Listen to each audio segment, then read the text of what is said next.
It was a crisp autumn morning in 2023, out in the quiet suburbs of Seattle, where the evergreens whispered secrets to the fog rolling off the sound.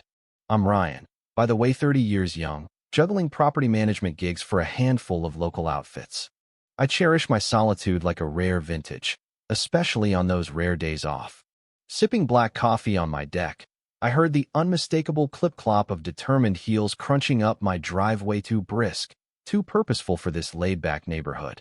She introduced herself as Sandra, 48, with hair sculpted like a fortress and a laminated badge dangling like a royal decree.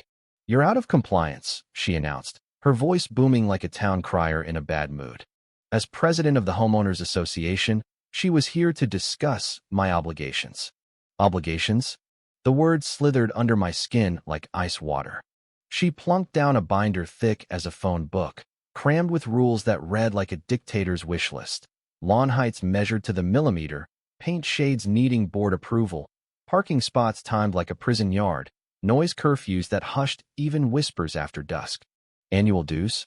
A cool $700, plus special assessments that could spike to $250 on a whim, funneled into some nebulous neighborhood uplift fund. Sandra watched me skim it, her eyes gleaming with expectation, like she'd just handed me the keys to paradise. "Thanks for dropping by," I said evenly, sliding it back, "but I'm not joining your HOA. Her face froze, then cracked into disbelief. "Impossible," she snapped, leaning in like a prosecutor. "You benefit from our standards, the landscaped entrances, the rec center visible from your yard, the boosted property values." She painted it as if proximity alone chained me to her empire. But I'd done my due diligence before buying this place. My lot sat just beyond their official map lines. "Proximity doesn't equal ownership," I countered, calm as the fog. "I'm a good neighbor, but no dues for me." Sandra's mask slipped, then her voice sharpened, finger jabbing like a dagger. "Rules exist for a reason. You can't opt out because it's convenient." The irony burned. Here she was, bending boundaries to suit her ego, lecturing me on compliance. We circled for 10 minutes, her recycling the same tired lines about the rec center and unity, until she stormed off, clutching her binder like a lifeline, muttering about emergency proceedings. I almost pitied her, wondering if anyone had ever said no to her throne. 3 days later, a pompous letter arrived. "Emergency HOA meeting at the rec center. All affected residents summoned." Curiosity won. I showed up early to scope the room. A modest hall seating 50, now humming with 48 wary souls, folding chairs creaking under unspoken alliances. Sandra presided at the front, flanked by 2 silent bored lackeys. No chit-chat. Eyes darted like they sensed a storm. I slipped into the back, spotting a silver-haired man in row 3, notebook poised. Mr. Harlan, I later learned, mid-60s, retired educator with a knack for piercing questions. Sandra banged her gavel with theatrical flair, launching into a sermon on shared responsibility and equitable contributions. She waved at the room like it was her crowning glory. "This rec center embodies our collective triumph events, gatherings, all thanks to dedicated members." "But Mr. Harlan's hand shot up mid-monologue. "Sandra, when was this built? I don't recall approving such a hefty expense." The air thickened, whispers rippled. She faltered, then recovered. "Inherited assets from prior administrations, maintained via dues." "Not good enough." "Inherited how? Owned or leased?" Harlan pressed. Sandra shuffled papers, dodging. "Internal board matters not for open debate." The room shifted, eyes narrowed. Her authority, once ironclad, now showed cracks. I dove into records at the county office the next day. Me jobs, bread and butter, deeds, plats, filings. What I uncovered twisted the knife.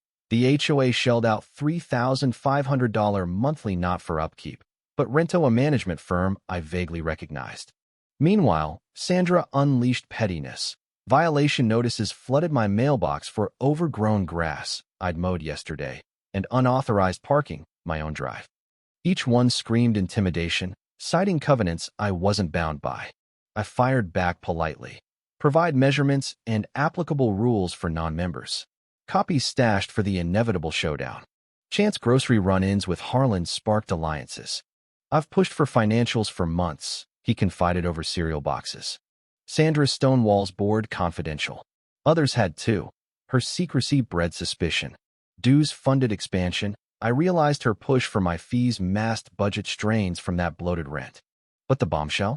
Digging deeper, that management firm linked back to me. I'd acquired the rec center property 3 years prior through my company, leasing it anonymously via intermediaries when the HOA inquired. Cosmic joke. Sandra was hounding me to pay dues while her group rented from yours truly. I could have dropped the hammer then, but watching her unravel? Priceless restraint.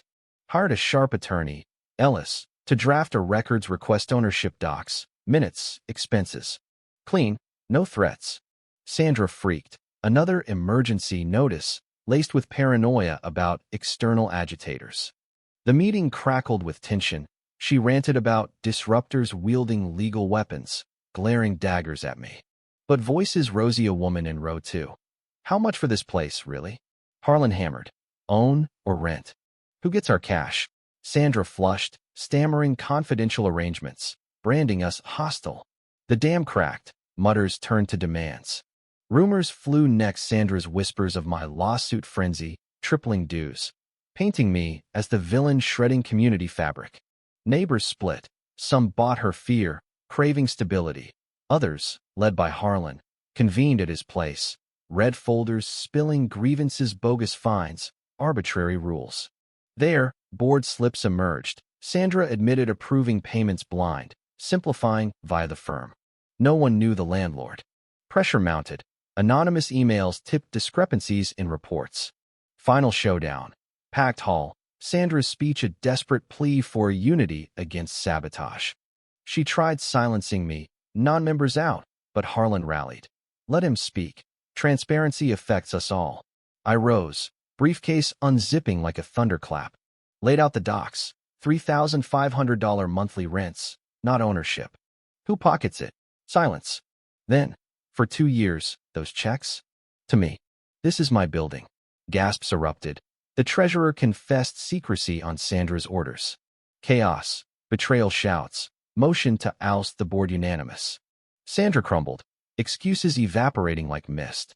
She resigned quietly, vanishing from sight. We renegotiated. Transparent lease. Costs slashed sans middlemen. Neighborhood thawed waves replaced whispers.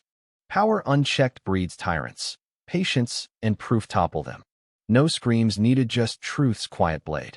Was Sandra a villain or just misguided control freak? Do HOAs protect or oppress? Ever battled one? Spill and comments debate.